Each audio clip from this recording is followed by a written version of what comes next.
Hi, I'm Letty, a librarian at Cal State L.A. University Library. In this 2-minute tutorial, I'll show you how to quickly and easily find eBooks using our library search engine, OneSearch. eBooks are a great option for several reasons, including instant delivery to your device, the fact that they are free and portable, and most of all, the very helpful search function. To find eBooks available, first start at the library homepage. I'm going to search for voting rights to get us started.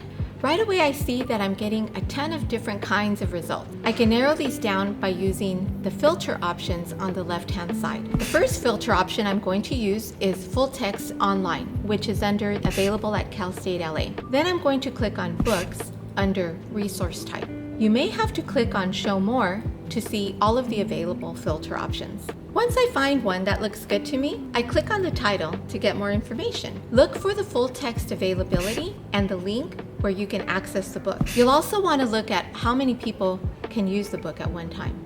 Some books can only be used by one person at a time. Others can be used by multiple people at once. This is good to know if you get the message that the book is currently in use. You may have to try the book again once the other student has logged out. Click on the link to the book and you'll be directed to log in with your My Cal State LA username and password. Keep in mind that each ebook maker looks a little different, but in most cases you can download the entire book or a book chapter if you want to read it later offline as a PDF file.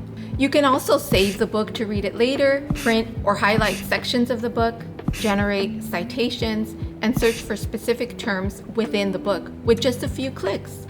Be sure to check out all the videos in our 2-minute tutorial series on our social media channels and on our website, calstatela.edu/library.